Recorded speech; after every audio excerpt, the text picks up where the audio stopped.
should we begin? Yes, the elections team is here. We're at 11:09, so. Okay, good enough. I just want to make sure everybody, okay.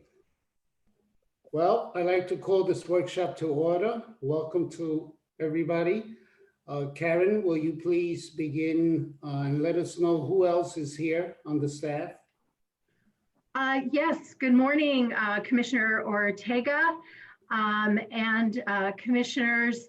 I would also like to welcome the elections team, including Heather Bessler, who is our Deputy Director for Property Tax and Election Services, David Triplett, who is our Manager of Elections, Christina Tweeden, who is also with us and is the Assistant Director of, our Assistant Manager of Elections.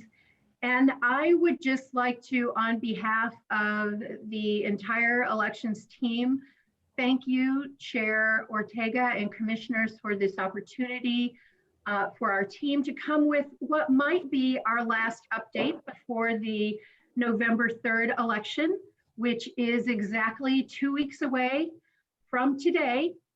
As County Manager O'Connor said earlier in the board meeting, our team is working harder than ever before. I'm very proud of the work and the commitment that they have to ensure that our voters have a fair and just and transparent and safe voting experience. You can all rest assured that our elections team, they all highly value and respect the importance of elections and the elections process to ensure that government authority derives from the will of the people. We are humbled and honored to be a part of a process that is the backbone of our very freedom and democracy in this country. Keeping all of that in mind, I am very pleased to turn it over to Deputy Director Heather Bessler. Welcome, Heather. Thank you. Thank you, commissioners. I'm Heather Bessler, Deputy Director of the Property Records and Election Services Department. Today, David and I are here to present details to you about how we are planning to administer this election and what we've put in place so far. I will follow the agenda that has been established for the workshop. I have a short summary prepared for each agenda item, and then David and I will stand for any questions that you may have about anything that I talk about or any questions on things that I don't talk about. So with that, I'll move into absentee voting, but before beginning our discussion, I want to take a brief moment to recognize and thank our elections staff and its managers, David and Christina. The elections team is a small but mighty team that I have been nothing but impressed with since joining Ramsey County in April. They demonstrate an unparalleled level of dedication and pride in their work and have propelled the Ramsey County Elections Office to be the standard that other elections offices strive to meet across our state and our nation. They strive to ensure that we are administering the elections in a fair, secure, accessible, and accurate election in an accurate manner. And I'm very proud to be a member of this team. So thank you, elections team, David and Christina. And with that, I'll move into discussing absentee voting. Prior to the start of absentee voting on September 18th, Ramsey County had received a staggering and record-breaking number of requests, close to 100,000 requests for absentee ballots. The number of requested absentee ballots continues to increase each day. Currently, there have been over 180,000 absentee ballots requested, which represents 54% of our registered voters. In-person absentee voting has also seen record-breaking turnout. There are currently 3 46-day absentee voting locations: the Plato Building, the Roseville Library, and the New Brighton Community Center. Across the 3 locations, the county has averaged 892 voters a day since September 18th. Alongside the 3 46-day locations, there are 10 ballot drop-off sites operating. These 10 sites have averaged 886 ballots dropped off per day.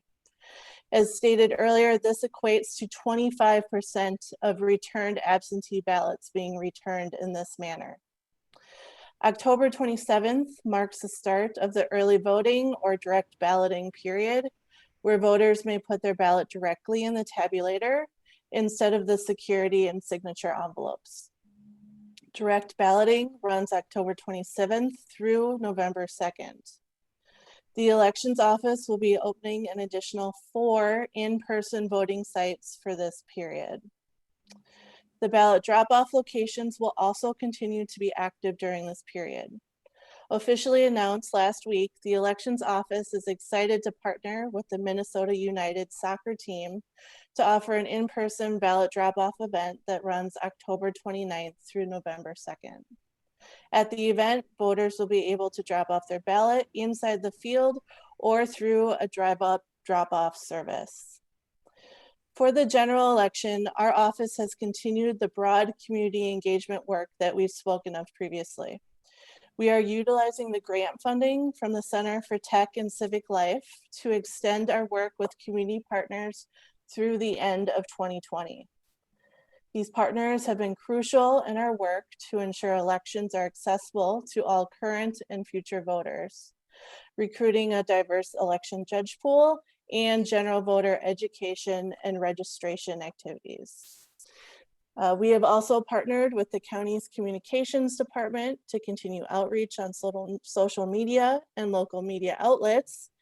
And also, we are once again partnering with the research team to host an elections town hall, which is occurring tonight at 6 p.m. On the administrative side of absentee voting, many of the same rules apply to absentee voting that apply to voting on election day. Absentee voting locations are treated as polling places in statute, so the same rules apply. No campaigning within 100 feet of the polling place, no campaign materials within the polling place, and no poll watchers. For the no campaign materials provision, that includes any candidate, party, or question that is on the current ballot. As you're aware, David was invited to testify in front of the Senate Finance, Policy, and Elections Committee October 8th.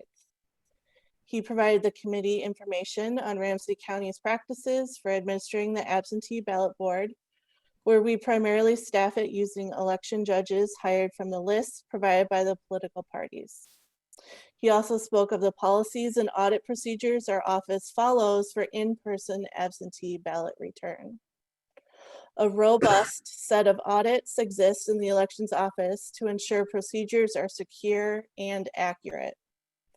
These audits are conducted on a wide range of absentee voting procedures, including absentee ballots that are mailed out, data entry of the absentee ballot application information, and the logs completed by voters returning others' ballots. COVID-19 has impacted the elections office and how we conduct our business in a very big way. Staff have designed a COVID-19 procedures manual for the office and election judges. The manual indicates proper procedures at our office, the absentee voting and drop-off locations, and the election day polling places. If you've been by the Plato building recently, then you've seen the tents and stanchions erected outside the front entrance. Due to the unprecedented number of voters and influx of taxpayers, it was determined the best manner to ensure health and safety was to move the socially distanced queuing line for voters and taxpayers outside of the building. This has worked well and is now being implemented at the other absentee voting locations.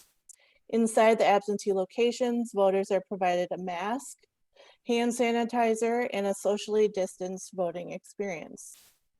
The voting booths are sanitized after each use, and single-use pens are also provided. Staff are wearing masks, are socially distanced, and check people in to vote behind plexiglass dividers. This ends the prepared summary I have for absentee voting, and I would be happy to answer any questions that you may have regarding anything around absentee voting. Any questions? Trista?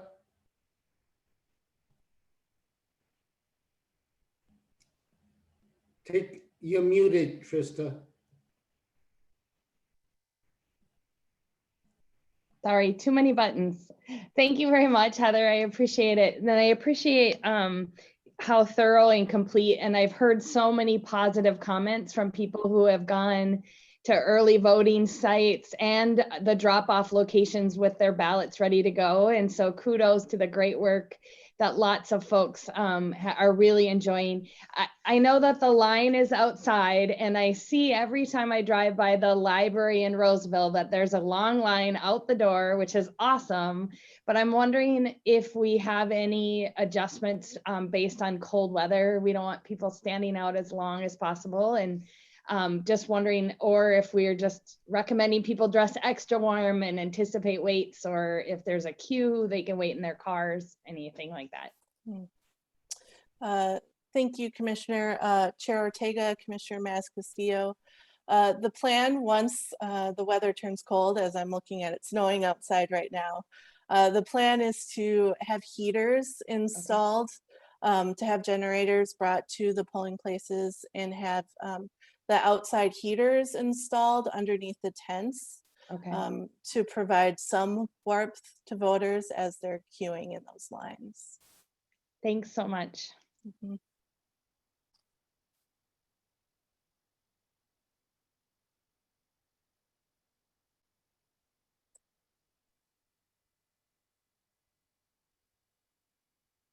Well, it looks like Raphael, well, to me, Raphael is frozen.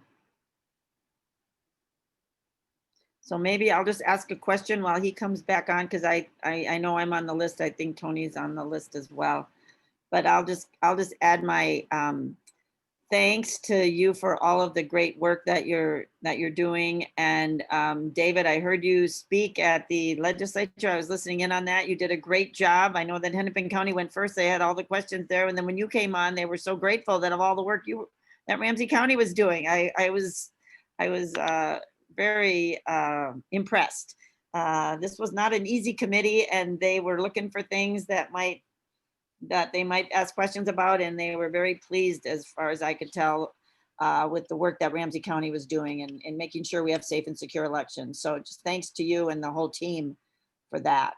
And you did a great job testifying. And I'm just going to ask, ask a little more detail about the question that Commissioner Matas-Castillo asked, because I was like, oh, are we going to have tents? So I'm excited to hear that there will be some tents outside, because at the Ramsey County Library in Roseville, yes, there's always lines, but people are always really grateful for how everything's being done. They like that if they have a completed ballot, they can do a separate line, and that's been clear to them. And so, and they appreciate the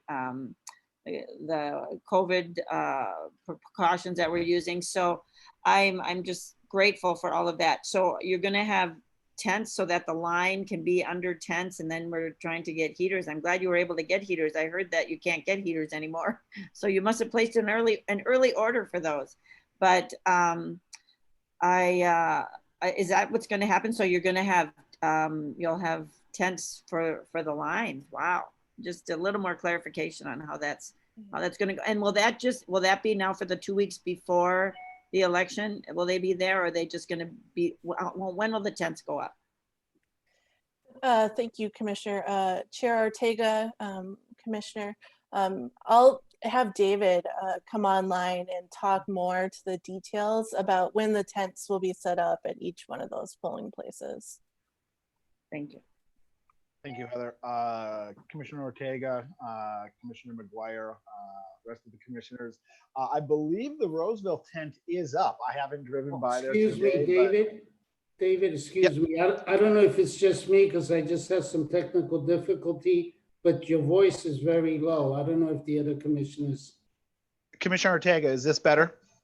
Much better. Thank you. I've been told to hold my mic closer to my mouth before, so thanks for bringing that to my attention.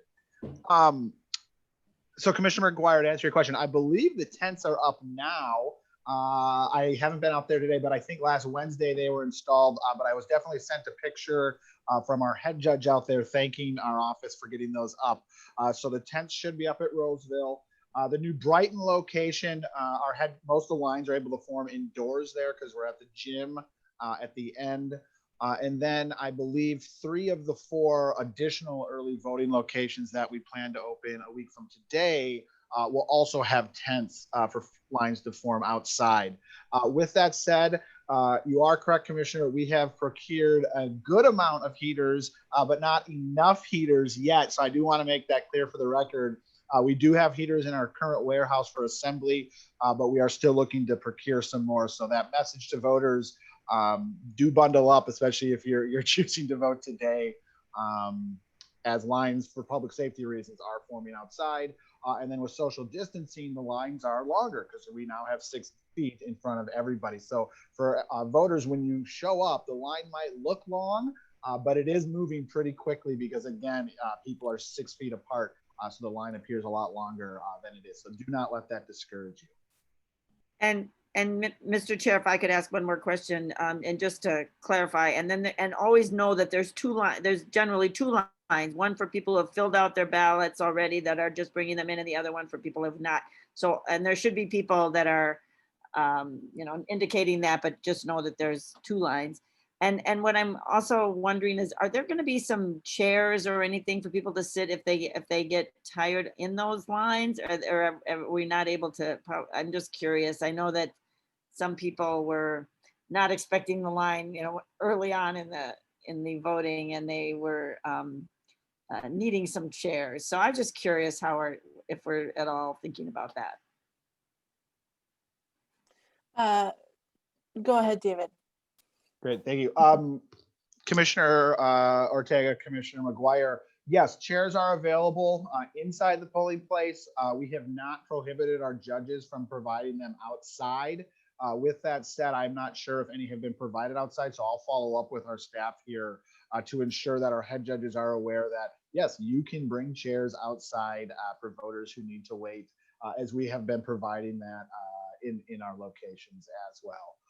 And then just for clarity, we've had a line since the first day of voting. So yeah, lines have been here every day, which is very uncommon for elections.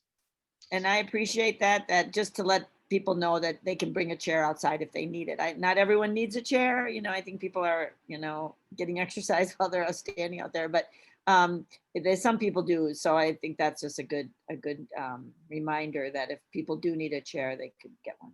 Okay, thank you so much for that and for all your work. And yeah, I know there's a lot of people doing this, so thank you. Thank you, Mary Jo. David, I have a related question. I went by the Plato site late last week, and I saw the tents were up, or at least beginning to go up. There were 2 tents, I think. But my question is so I'm trying to envision, if we have a very long line, do we have a sense of how quickly the line moves, or how long it takes to, let's say we have 100 people out there, what could we expect in terms of a waiting time? And Commissioner Ortega, to answer your question, the final week before the election, we actually promote our wait times online. So that will go live on the 27th. So voters can go to our map. It's the map that you would use to find all our early voting locations. We work with the communications department as well as GIS team to create that map. And then our judges, using, I believe it's Twitter, or some form of media, will then periodically send us that wait time, and it automatically updates on our website. For these weeks, I will admit, historically, we don't have any wait times these first 5 weeks. So we did not work with GIS to make this map available. But what is happening at our 3 locations is, at Roseville, for example, we have 25 election judges staffed at that location on any given day. 5 to 7 of those people are just outside monitoring the lines or getting voters to fill out their applications and cleaning clipboards and disinfecting pens. At Plato, we have, I think, 5 people dedicated to that act. And what they're doing is they're letting people know what their expected wait time is. Generally, I've been told it's been about 15 minutes at the longest. Here at Plato, that's when the line comes outside of our tent. So if the line is under our tent, the folks up front have let me know that it's never exceeded 15 minutes. And both our navigators and our security guards are also able to relay that information. But again, the final week, starting next week, we'll have wait times published on our website so voters can see that. Thank you, David.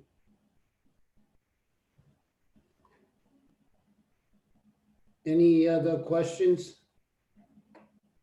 Go ahead, Tony. I don't have my, oh, go ahead. Okay, thank you. Thank you very, very much for the work that all of you have done preparing for safe, fair, secure, equitable elections in Ramsey County. It's gone from a day to vote to a way to vote, and I appreciate the manner in which you've been shepherding that way for us. I have a few questions. I think they're all pretty quick.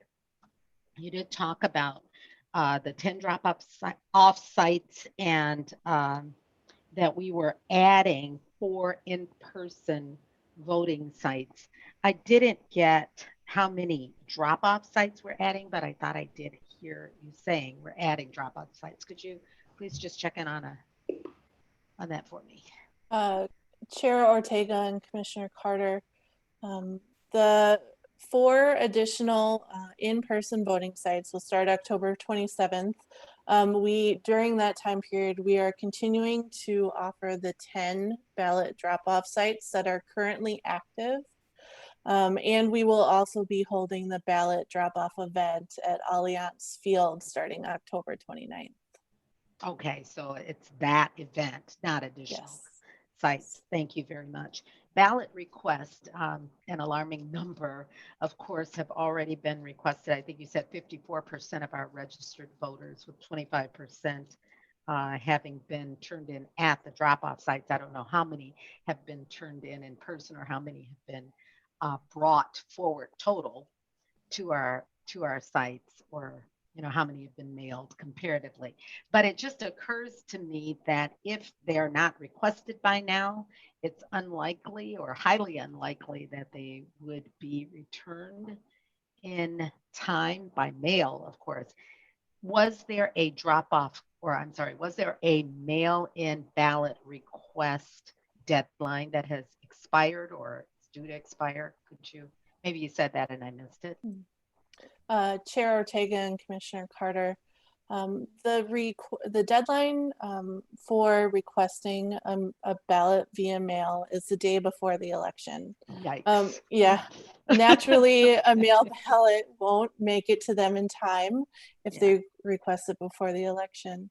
But fortunately for this election, the Safe and Secure Elections Bill provided an additional 7 days for ballots that had a postmark of election day or prior to be counted.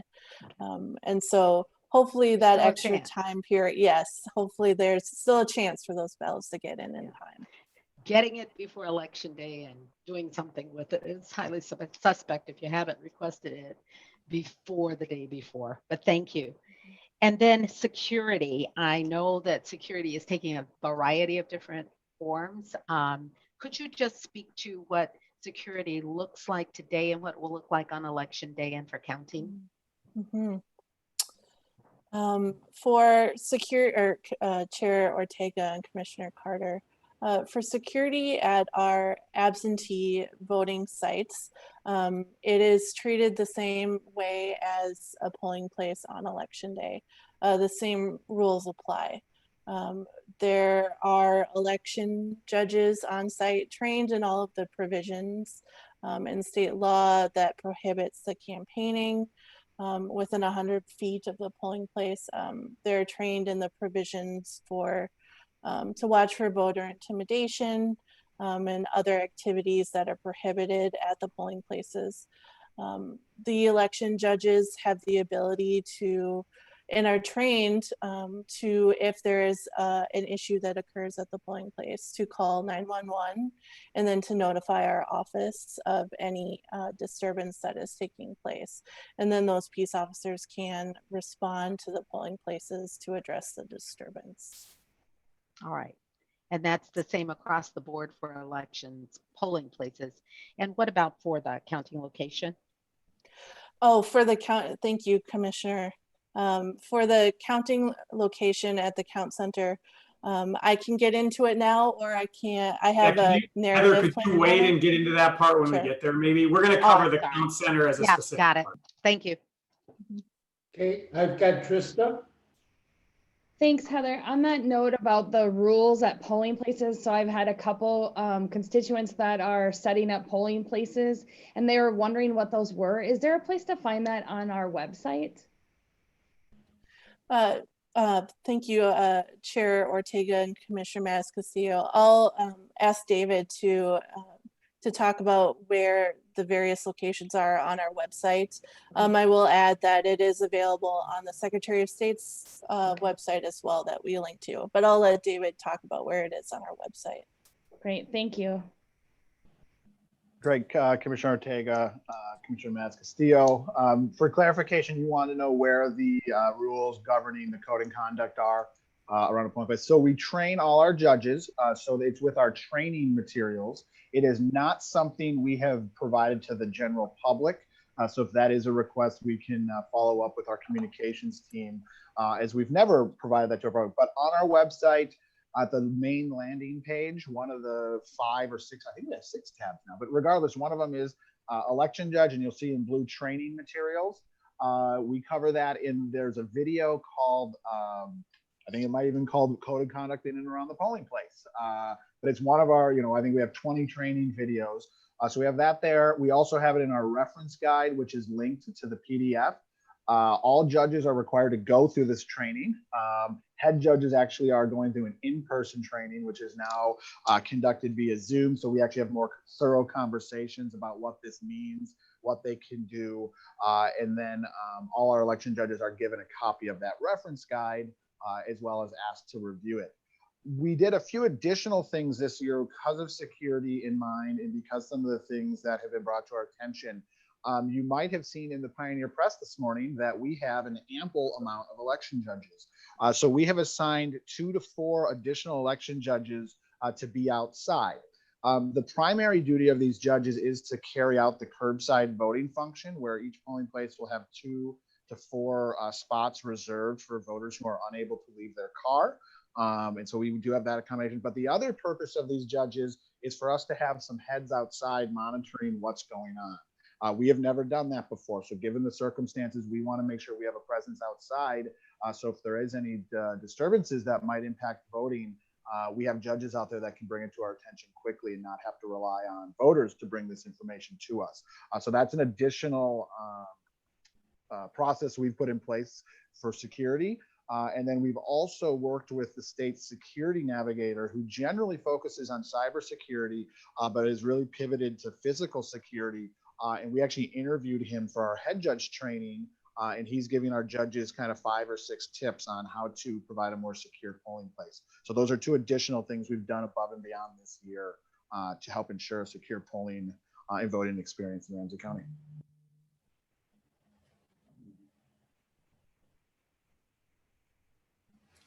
Thank you.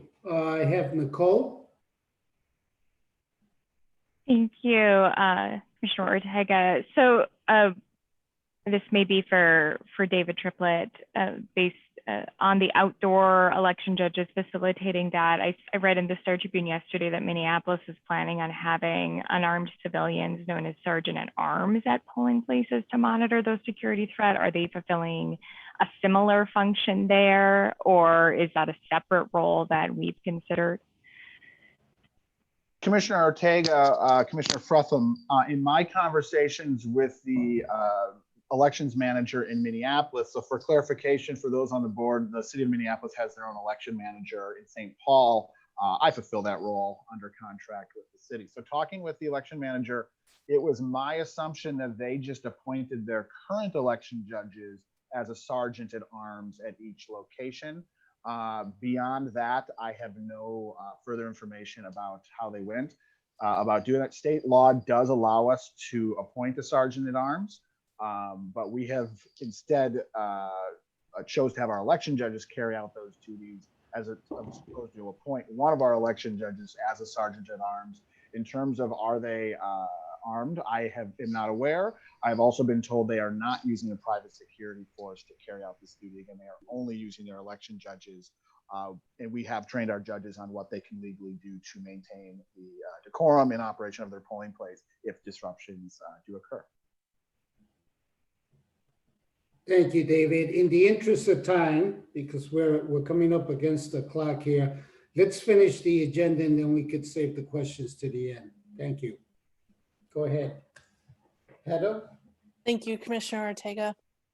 To move to the discussion concerning the count center, the Safe and Secure Elections Bill passed in May provides for an additional week for opening and counting absentee ballots. The count center for the general election will run Wednesday, October 21st through November 10th and will be held in the lower level of Metro Square. The count center was moved to Metro Square for the general election to accommodate the team of 80 to 100 election judges needed to open and count the record-breaking number of absentee ballots that have been cast. The ballots processed at the count center are absentee ballots that have been returned to our office and have been officially accepted by the Ramsey County Ballot Board. At the count center, each voted absentee ballot goes through the following process. The outside signature envelope will be opened and separated from the secrecy envelope containing the ballot. Next, the secrecy envelope will be opened and the ballot will be removed for counting. The election judges processing the ballot will initial the top of the ballot and then will feed it into the ballot counting machine. In case you're wondering, a team of 80 judges can process approximately 30,000 ballots in a 9-hour day. So we anticipate to get through the first wave of ballots we've already received within the first week, and then we will maintain the processing of the ballots as they come into the office. Elections has worked with our county partners, emergency management, property management, communications, public health, information services, and the county attorney's office to develop a comprehensive plan for the count center that provides for the health and physical safety of our staff, the public, and the ballots. State statute provides for the count center to be open for public viewing.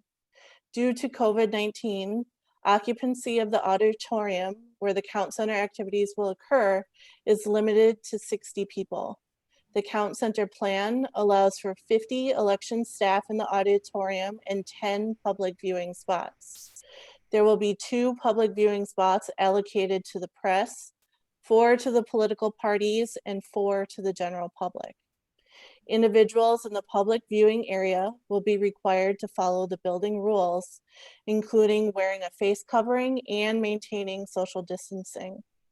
There will be decals on the floor in the public viewing area indicating proper social distancing, and stanchions and spray shields separating the public viewing from the election judges performing the ballot counting.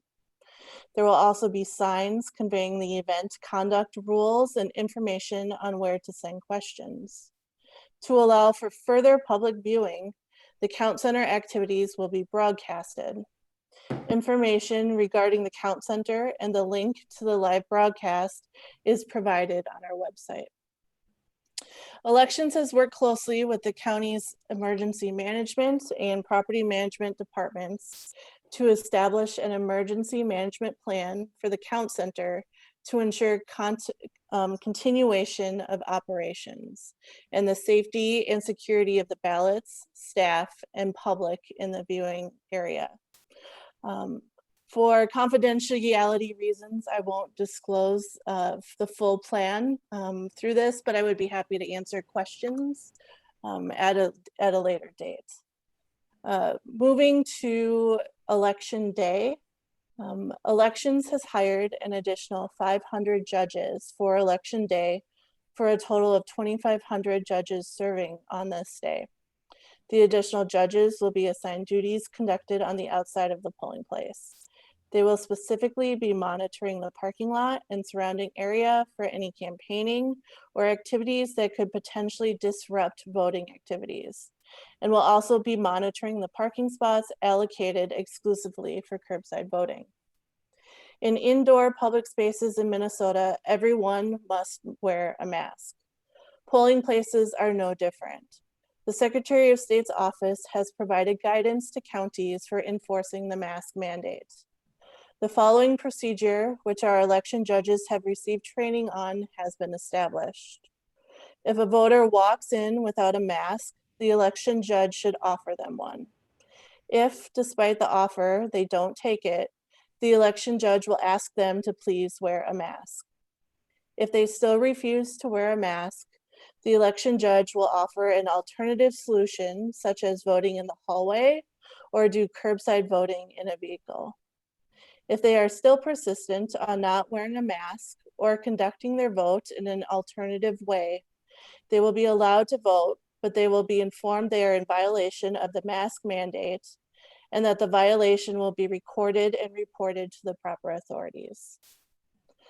Voting is a constitutional right, and therefore it can't be conditioned on someone declining to wear a mask. To ensure our election judges' safety while administering this process, we are providing them masks, face shields, gloves, spray shields, and disinfectant. Also, there will be enough masks provided to each polling place that every voter who walks through the door can receive a mask. There will be multiple hand sanitizer stations provided at each polling place and enough wipes and disinfectant to sanitize surfaces after each use. Each voter will be given a pen only for their use, and checking in at the poll pads has been streamlined to a single touch. Signage will be inside and outside of the polling place explaining the mask mandate, social distancing, and other COVID-related procedures. All of these procedures and processes have been redesigned specifically with our election judges and voters' health and safety in mind. Statute requires campaigning cannot take place within 100 feet of the polling place. In the materials we provide to election judges, there is an aerial map indicating where the 100-foot perimeter is for that individual polling place. Statute also prohibits campaign material on the ballot within the polling place. The election judges are trained on these rules and are familiar with the established process for enforcing these requirements. If there are disruptive issues in the polling place, election judges are instructed to first call 911 and then our office to notify us of the issue. Peace officers are prohibited from being in the polling place unless specifically asked to be there by the head election judge and must leave after the polling place has been cleared of the disruptive people and/or behavior.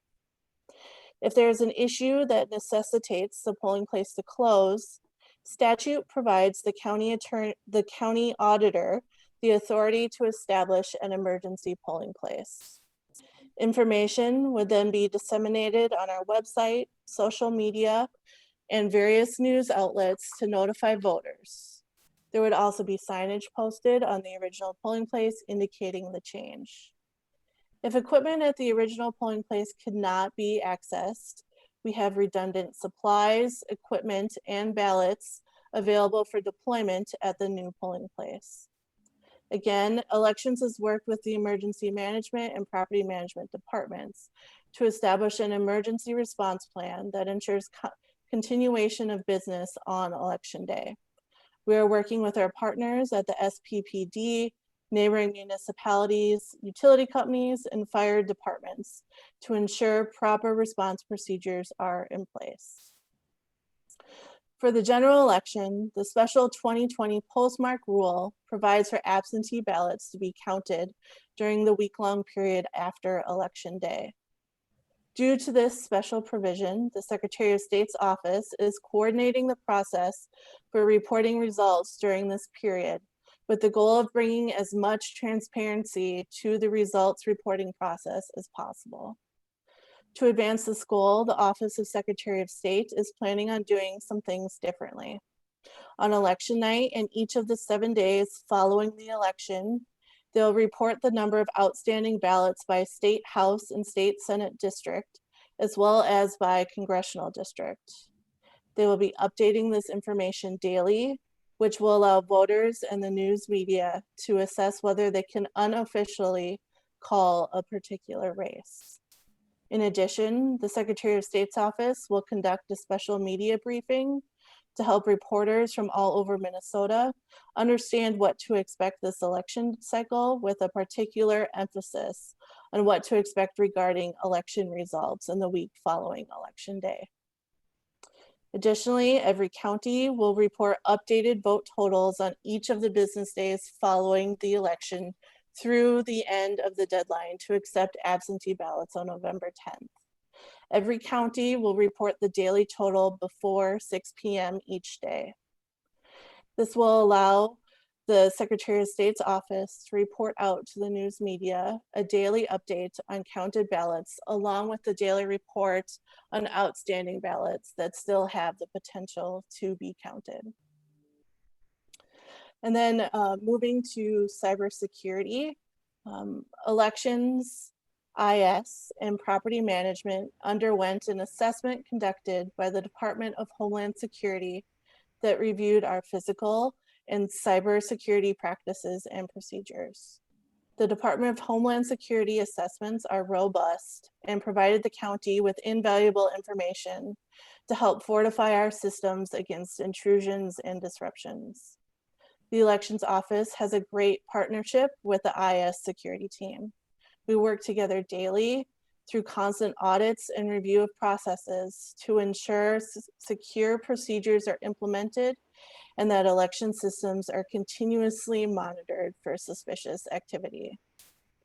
The teams have also worked together to create a continuity of operations plan for all election systems that includes equipment and data redundancies and backups. To further our robust cybersecurity efforts, elections will be utilizing the Center for Tech and Civic Life grant funds for cybersecurity efforts, such as website penetration testing. With that, I'm happy to answer any questions that you may have on any of those narratives or any additional questions. Heather, before we go there, are you done, completely done? Mm-hmm. Okay. I have Commissioner Carter and then Mary Jo. Tony? I forgot to take it down. Thank you. Okay, Mary Jo? Thank you. Thank you, Mr. Chair, and thank you, Heather and David and all of your staff. I mean, these procedures are amazing, and I'm so grateful and hopeful that, of course, our elections will come through without incident, but it's great, and it's great to have all these procedures in place. My question is about the timing for that night. Now, I know we can't really release any final numbers for 10 days after the election, but it was traditionally Ramsey County has been not as fast as other counties in bringing their results out. And if you could remind me why that is, I know it's because we're really being careful.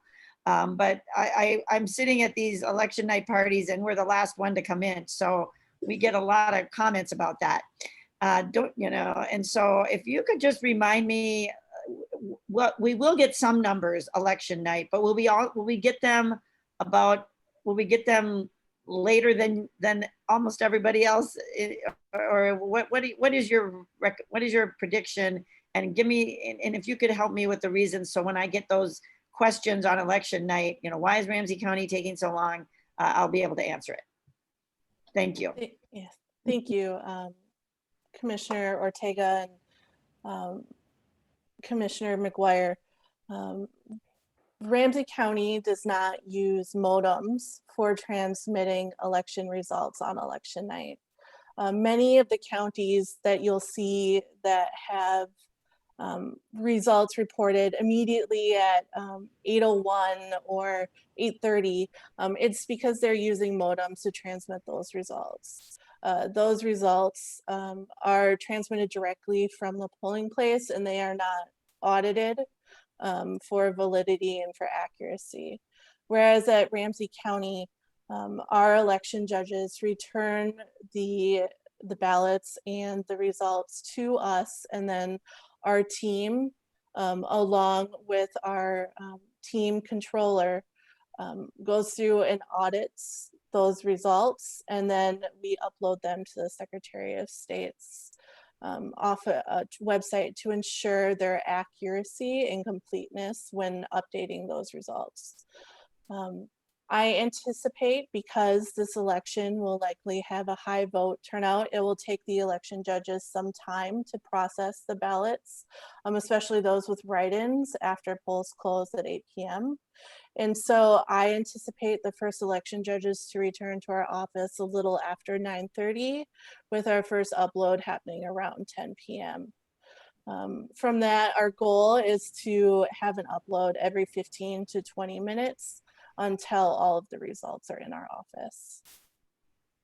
Mr. Chair, Commissioner McGuire, the one piece I would add to that, if you're at a party where someone said that, although it'll be weird this year anyway, I think your answer would be— I'll be online. I'll be online. So I won't be at a party, but yeah. Election security over speed is the way in which we are setting up our system. It will take longer, but it does ensure that other groups cannot have an incursion during the moment when we send our data in. And that's a big point of pride, even if it is a challenge in the short term, in terms of everyone, including everyone on here, wants to see everything in the immediate moment. And then the second part is getting away from the idea of election nights. The extent that our elected officials can help with that, it's a big deal. This is an election season that we are in. It's a process, and getting it right is going to have to trump having an election night anything. So. And I appreciate that. And I'm believe me, people who are thinking of having election night parties, I will not be at them. But if they are, I mean, I'll be all virtual. But I appreciate that. And I think you're right. People, I think, have expectations that they won't know right away because of the delayed in counting the ballots and things, but they'll want to have some indication. But this is really helpful. And I knew we were doing it more meticulously than others. It's always good to be reminded about that. So thank you all for those remarks. They will help me as I'm texting all the people that will be texting me, asking where the results are. So thank you. Commissioner McGuire, if I may add, please, you don't have to remember anything we told you right here. On our website, under information and reference election results, on the left-hand tab, you'll see compiling results on election night. We prepared this with communications. So you all and the public can be well aware of what we're doing, and everything Ryan and Heather have described is in that memo on our website. And if you have reviewed that and are getting questions that aren't answered there, please follow up with Heather and myself, and we can make sure that that information gets to you and is also included on this on our website. And I really appreciate all that you're doing. I thank you so much for that. I'll definitely have that handy, and I really appreciate it. It's clearly better to have accuracy over speed, and so I will be spreading that word. Thank you. We are now at the 12 o'clock hour. I don't see any other questions or hands raised. Thank you to Karen, Heather, David, and the rest of the team. Great job. I feel good. I feel confident. Yes. Every time I've, walked around, drove around the polling places, everything seems pretty good. And the feedback I've gotten, my family has already voted, and they told me it went pretty smoothly. So thank you. Good job. Karen's got a question Oh, go ahead. or a comment. Actually, I just wanted a chance to wrap up if I could. I do have a lot of thanks to go around, because to be able to do all of this work, it is a collaborative effort of monumental proportions. It's been amazing. And on behalf of the elections team, I want to thank our community partners, as well as all the other departments who are part of this collaboration, including IPR admin, the unified team, information services, public health, property management, emergency management, and homeland security, Communications and Public Relations, the County Attorney's Office, and the County Manager's Office. A special thanks to you board members for all of your support and your encouragement, and connecting us with voters and residents' questions and concerns. We want to thank the election judges and polling place workers, and last but not least, the voters who look to us to provide the best voting experience possible. I also want to remind you that we're co-hosting along with the Ramsey County Equity and Community Engagement Response Team, as well as we are fortunate to have community members Javonta and Simone Patton join us this evening at 6 o'clock to facilitate our second virtual town hall. And we hope that you all will be there and that we'll have a very robust discussion with our residents and other community members. And I'd like to give County Manager O'Connor an opportunity also to wrap up. Just one date. If there's no, we don't know what the election will hold. We don't know how the process goes. November 17th, we have an elections workshop planned with all of you to check in and either recap how it went or to talk about what's going on. So if you get asked questions in the meantime, November 17th, we'll be back with you to talk about wherever it's at. We already have that on the books. That's all I got. Thank you, Mr. Chair. Thank you. We'll see each other at 1:30. Great job, everyone. All right. Thank Thank you, you. everybody. See you then. Great meeting. Thank you, everyone. It's great. Good work. Thank you, Raphael. Take care.